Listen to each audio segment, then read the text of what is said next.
प्राचीन काल में भोगीपुर नामक एक नगर था।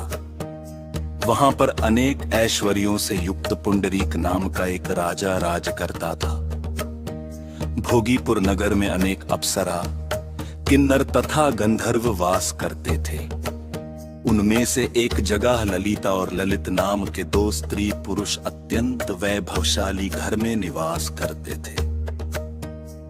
उन दोनों में अत्यंत स्नेह था, यहां तक कि अलग अलग हो जाने पर दोनों व्याकुल हो जाते थे।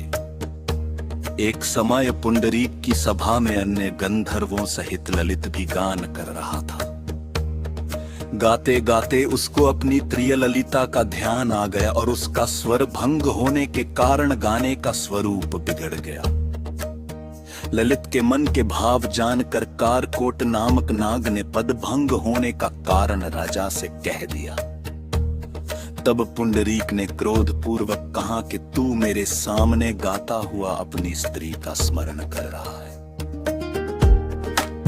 अतु कच्चा मांस और मनुष्यों को खाने वाला राक्षस बनकर अपने किए कर्म का फल भोग।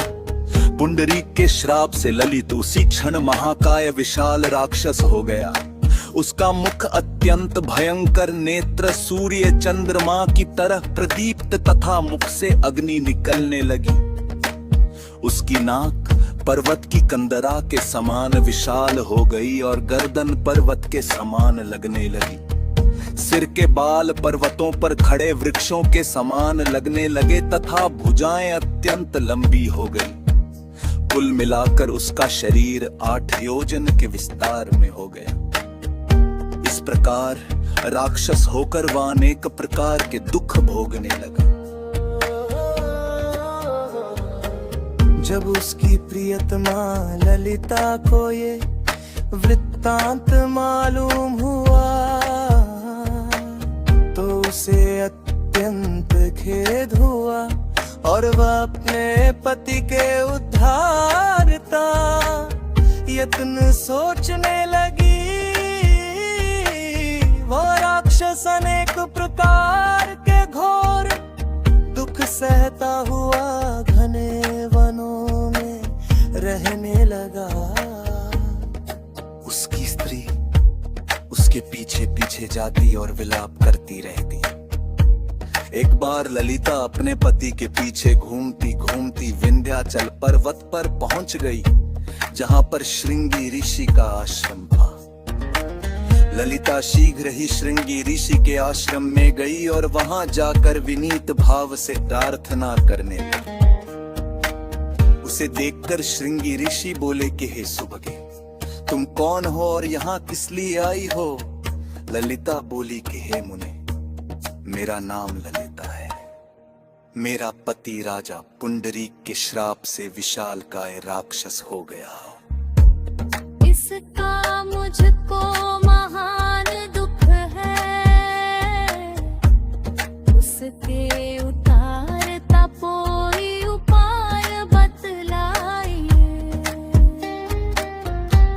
श्रृंगी ऋषि बोले, हे गंधर्व कन्या, अब चैत्र शुक्ल एकादशी आने वाली है, जिसका नाम कामदा एकादशी है। इसका व्रत करने से मनुष्य के सब कार्य सिद्ध होते हैं। यदि तू कामदा एकादशी का व्रत कर उसके पुण्य का फल अपने पति को दे तो वो शीघ्र ही राक्षस योनि से मुक्त हो जाएगा और राजा का श्राप भी अवश्यमेव शांत हो जाएगा। मुनि के ऐसे वचन सुनकर ललिता ने चैत्र शुक्ल एकादशी आने पर उसका व्रत किया और द्वादशी को ब्राह्मणों के सामने अपने व्रत का फल अपने पति को देती हुई भगवान से इस प्रकार प्रार्थना करने लगी, है प्रभु, मैंने जो यह व्रत किया है इसका फल मेरे पति देव को प्राप्त हो जाए, जिससे वह राक्षस योनि से मुक्त हो जाए।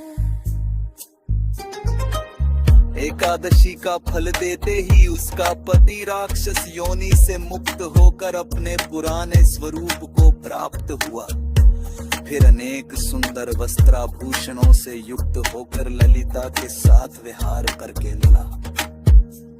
इसके पश्चात वे दोनों विमान में बैठकर स्वर्गलोक को चले गए।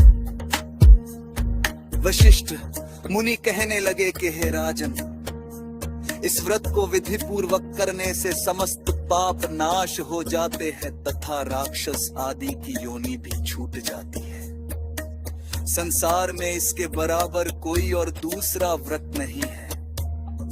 इसकी कथा पढ़ने या सुनने से वाजपेय यज्ञ का फल प्राप्त होता है।